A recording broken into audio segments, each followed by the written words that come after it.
사랑합니다. 축복합니다. 인사하겠습니다. 사랑합니다. 축복합니다. 다시 한번요. 참 잘 오셨습니다. 네. 오늘은 같이 하겠습니다. 우리를 향하신 하나님의 뜻. 네, 우리를 향하신 하나님의 뜻. 지난주에는 계속해서 이제 이레미야의 말씀을 이렇게 이제 나눴는데요. 오늘은 이제 감사주일이 돌아와요. 20일 주일이 감사주일이잖아요. 그래서 이제 그 중간에 우리를 향하신 하나님의 뜻이 뭐냐, 이 데살로니가 5장의 말씀이 오늘 이제 들어오게 되었습니다. 그래서 하나님 말씀 잘 나누시고요. 그 다음에 하나님의 뜻이 이런 것이구나 하는 것을 기억하면서 정말 하나님이 기뻐하시는 그와 같은 삶을 살고 또 우리가 감사의 절기를 지켜야 되겠습니다.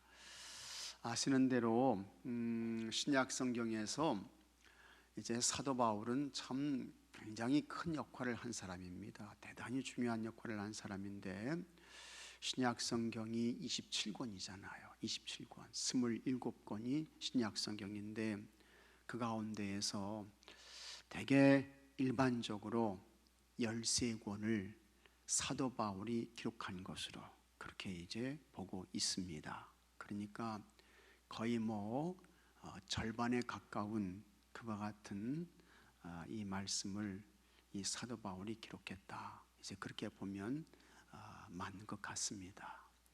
그래서 로마서부터 시작해가지고 이렇게 이제 13권의 말씀을 기록했는데, 여기 이제 이 데살로니가 전서의 이 말씀은 사도 바울이 이제 전도 여행을 해요. 복음을 전하는 그와 같은 전도 여행을 하는데, 제1차 전도 여행이 언제 있었습니까? 주후 47년부터 48년까지 이렇게 있게 되는 거예요.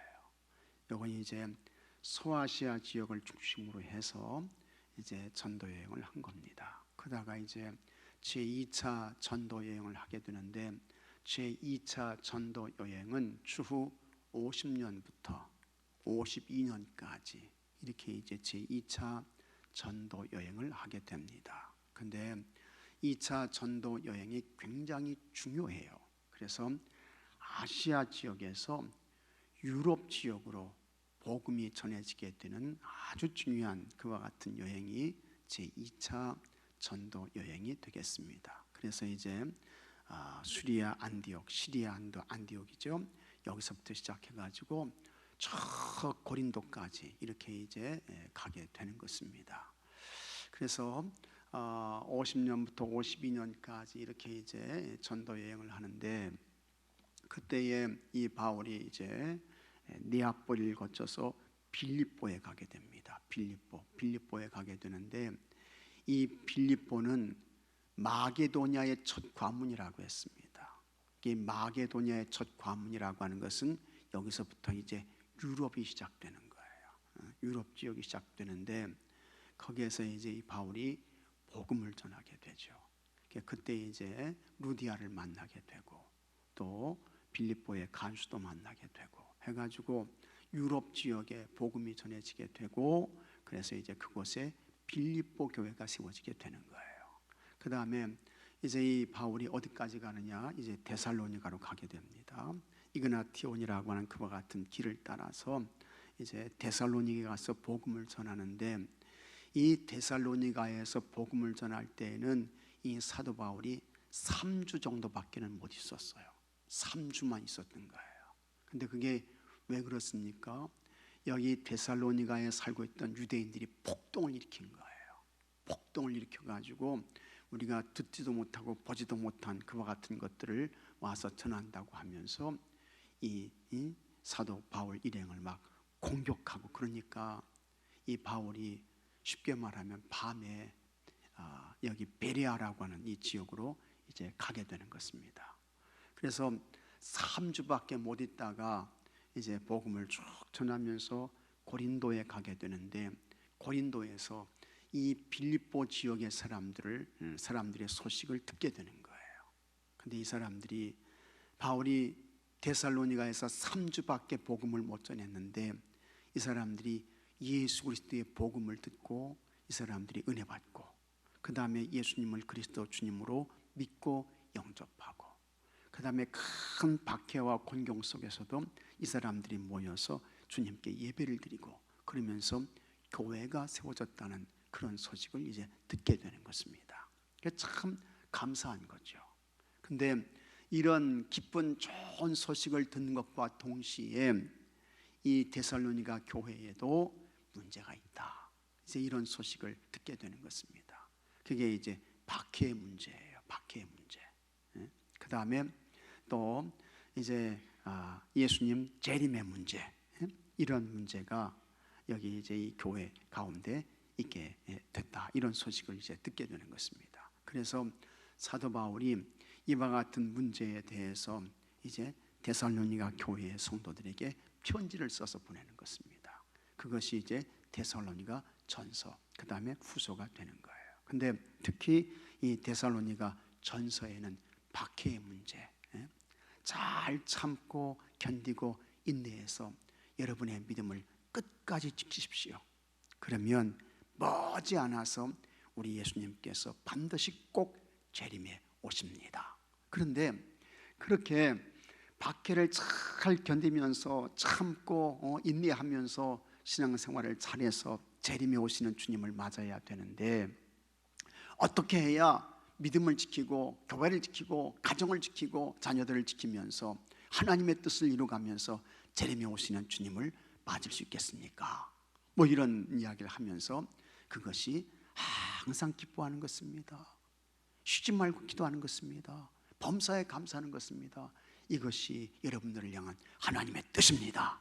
이렇게 살면서 잘 참고 견디고 인내하게 되면 곧 예수님께서 재림에 오십니다. 그때에 예수님을 기쁘게 맞게 되는 것입니다. 이걸 써서 보낸 것이 뭡니까? 데살로니가 전서가 되는 거예요. 근데 이 데살로니가 후서는 또 예수님 재림에 오신다고 하니까 이 사도 바울의 그와 같은 말씀을 들은 이 교회의 성도들이 예수님 재림에 오시는데 우리가 뭐 수고하고 일하고 땀 흘리고 애쓸 필요가 뭐가 있냐, 예수님 곧 재림에 오신다는데 하면서 교회의 성도들이 아무것도 안 하고 예수님 재림에 오신다 하면서 하늘만 쳐다보고 있는 거야. 그래서 다시 편지를 써가지고, 여러분 그게 아닙니다. 예수님의 재림에 오실 때에는 여러분의 삶의 현장에서 재림의 주님을 맞게 되는 것입니다. 그리고 그 주님 재림에 오실 때 그 삶의 현장에서 여러분들은 다 공중으로 들림받게 됩니다. 그러니 여러분에게 주어진 일에 열심을 다하십시오. 최선을 다하십시오. 여러분의 삶의 현장이 재림의 주님을 만나는 자리입니다. 그걸 이제 전해주는 것이 데살로니가 후서가 되는 것입니다. 그래서 이런 이해를 가지고 오늘 말씀을 여러분들이 좀 잘 들으시면 좋을 것 같습니다. 자, 한번 같이 보겠습니다. 바울은 디모데에게서 어려움에 빠진 데살로니가 교회의 상황을 전해 들었습니다. 성도들의 신앙이 성장하고 있다는 소식은 매우 기뻤으나 바울을 참 아주 굉장히 기쁘고 감사하고 행복하게 이렇게 했어요. 3주밖에 안 있었는데 복음 듣고 예수님 믿고 교회가 세워지고 대단히 기뻤던 거예요. 그런데 여전히 환난과 핍박 속에서 고통당하는 교회의 현실이 안타까웠습니다. 바울은 교회가 굳건하게 성장하여 하나님의 뜻을 이루는 건강한 공동체가 되도록 편지를 썼습니다. 자, 그러면 고난 중에 있는 성도는 어떻게 살아야 할까? 첫째, 같이 하겠습니다. 항상 기뻐해야 한다. 고난 중에 있다 할지라도 항상 기뻐해야 된다. 핍박을 당해도 기뻐해야 된다. 환난을 겪어도 기뻐해야 된다. 바울이 그걸 말씀하고 있는 것입니다. 데살로니가 교회가 겪는 현실은 핍박 그 자체였습니다. 바울도 참 핍박을 당했잖아요. 그래서 쫓겨갔잖아요. 함께 신앙생활을 하던 성도가 순교했고 남은 성도들도 비슷한 위험에 처해 있었습니다. 그런데 이런 현실에 데살로니가 성도들에게 바울은 항상 기뻐하라고 했습니다. 바울이 기뻐할 수 없는 상황이 있을지라도 기뻐해야 한다고 권면한 것은 성도의 기쁨은 상황에 따라 좌우되는 세상적 기쁨이 아니기 때문입니다. 그렇죠, 맞죠, 여러분. 참 우리가 궁극적으로 기뻐할 수밖에 없는 것은 예수님 믿고 구원받은 것, 이것 하나만으로도 너무너무 기뻐하고 감사하고 감격하며 살아야 하는 줄로 믿으시기 바랍니다. 이거 하나면 만족한 거예요. 이거 하나면 부족함이 없는 거예요. 예수님 믿고 구원받았다고 하는 거. 예수님이 주님이라고 하는 거, 그리스도라고 하는 거, 이것 자체만으로도 여러분은 최고의 복받은 사람이고 행복한 사람들인 줄로 믿으시기 바랍니다. 그러니까 여러분의 주어진 환경에 따라서, 형편에 따라서 여러분의 마음이 왔다 갔다 하고 그러면 안 된다 그 말이에요. 그러지 말라는 거예요. 안 된다는 거예요. 그게 아니라는 거예요. 그래서 이 기쁨은 예수 안에서 이루어지는 영적인 기쁨을 의미합니다. 믿습니까 여러분? 예수님 안에서 영적인 기쁨, 영적인 기쁨. 예수님이 계시는데, 예수님이 구주신데, 예수님이 메시아인데, 예수님 통해서 구원받았는데 내 삶의 형편이 무슨 문제가 되겠는가 하는 것입니다. 바울 자신도 숱한 생명의 위협 속에서 슬픔과 고통을 겪었지만 이를 극복하며 기뻐했습니다. 이것은 바울의 일관된 권면입니다. 로마서 12장 12절, 빌립보서 4장 4절에 나오는 말씀, 다 똑같은 말씀이에요. 하나님에 대한 신뢰가 있다면 어떠한 상황에서도 평안하며 기뻐할 수 있습니다. 믿으시면 아멘 하십시오. 하나님께 대한 신뢰, 믿음이 있다고 하면 이런 기쁨 가운데 깊은 영적 만족을 누릴 수 있습니다. 그래서 기뻐하는 거예요. 기뻐하는 거. 기뻐하는 그와 같은 이 성도가 진짜 성도다. 진짜 믿음 있는 사람이다. 그 다음에 같이 하겠습니다. 쉬지 말고 기도해야 된다. 뭐 이거는 너무나도 당연한 거예요. 너무나도 당연한 거야. 쉬지 말고 기도하라. 너무나도 당연하죠. 당연한 거예요. 그래서 성도는 하나님과 지속적인 교제를 하며 살아야 합니다. 지속적인 교통, 교제, 사귐. 이는 날마다 하나님의 임재 안에 있어야 한다는 것이며 굉장히 중요한 말씀입니다. 하나님의 임재 안에 있다고 하는 거 얼마나 참 귀한 것입니까? 하나님의 임재 속에 들어간다고 하는 거 참 귀한 거죠. 우리는 이것이 가능하도록 기도해야 합니다. 바울이 성도들에게 기도하라고 가르친 것은 기도가 힘겨운 인생을 지탱하도록 힘을 주기 때문입니다. 쉬지 말고 기도하라는 말은 아무 일도 하지 말고 온종일 기도하라는 말이 아닙니다. 일정한 시간에 마음을 들여 기도하고 그 외의 시간에는 기도하는 마음으로 살라는 뜻입니다. 기도하는 마음으로 사는 성도가 쉬지 않고 기도하는 성도입니다. 특히 우리가 기도할 때에 하나님 인도해 주세요. 하나님 지켜주세요. 하나님의 뜻을 따라가게 해주세요. 주의 말씀에 순종하게 해주세요. 하나님의 뜻과 진리를 보게 해주세요. 항상 기도해야죠. 항상 기도해야 돼요. 인간은 연약하여 자주 아파하고 쉽게 힘들어합니다. 낙심한 우리가 다시 일어설 방법은 여러분 기도밖에 없는 줄로 믿으시기 바랍니다. 험한 세상에서 하나님과 멀어지게 하는 것들을 물리치려면 쉬지 말고 기도하는 것뿐입니다. 그래서 마귀는 어떻게 하든지 하나님과 우리 사이에 뭘 냅니까? 마귀는요 뭘 내려고 그래요? 틈을 내려고 한다 그 말이야.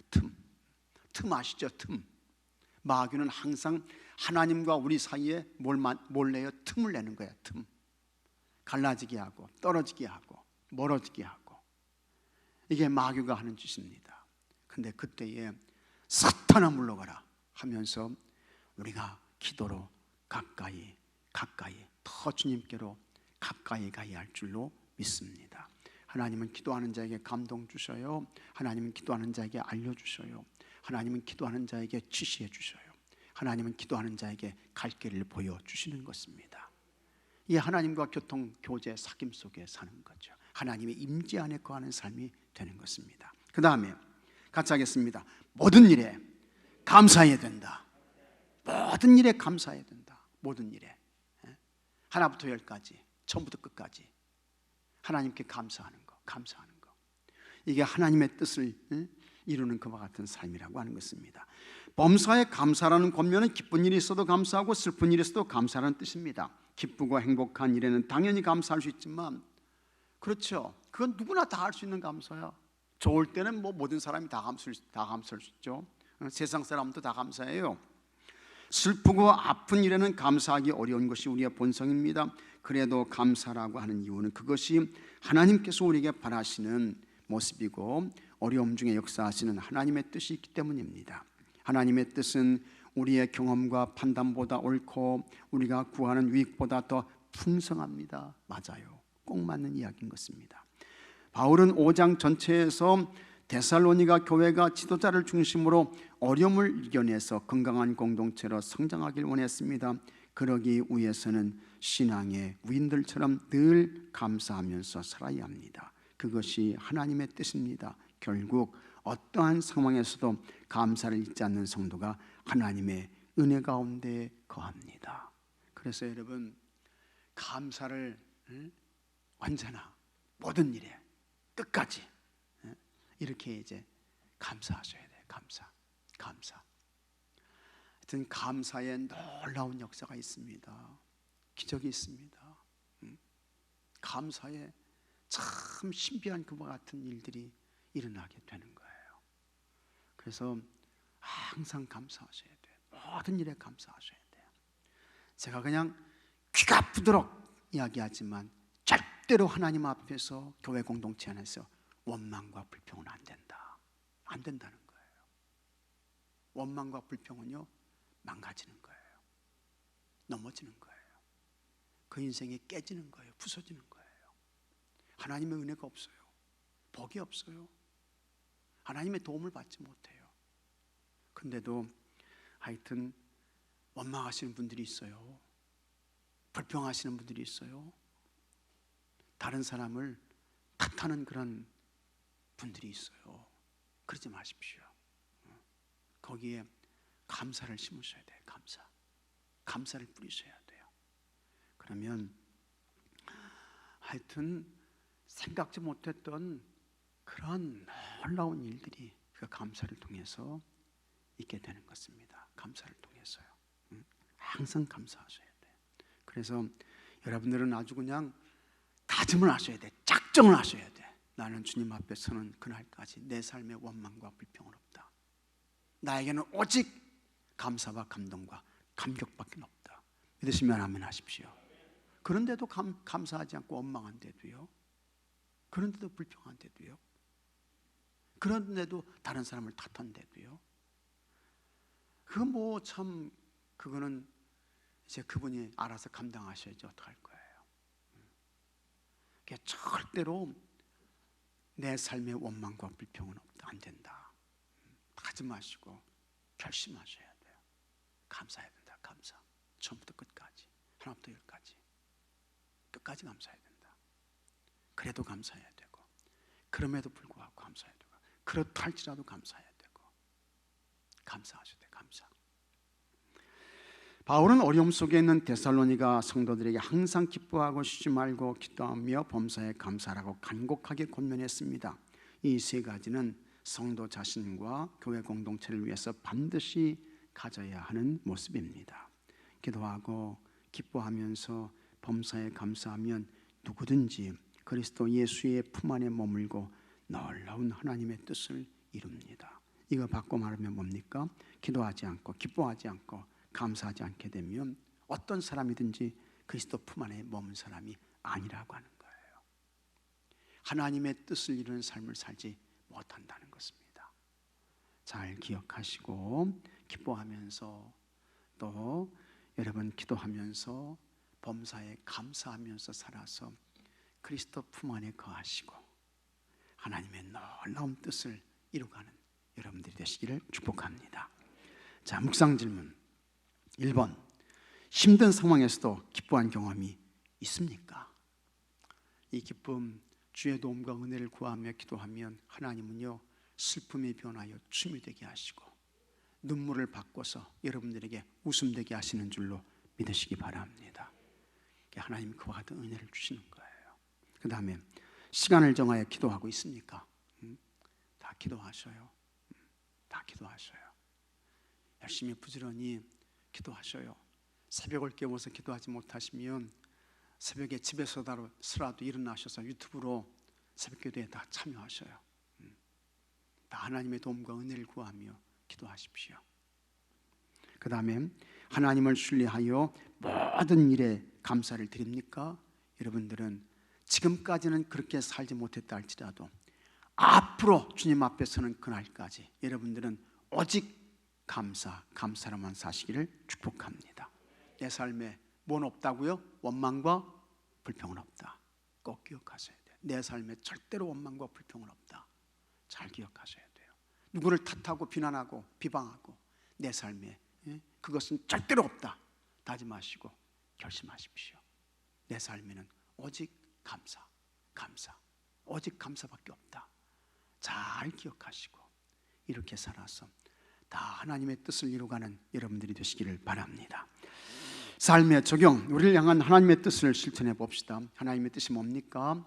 항상 기뻐하는 거, 쉬지 말고 기도하는 거, 범사에 감사하는 거 잘 기억하시고 여러분들이 다 그렇게 사시기를 축복합니다.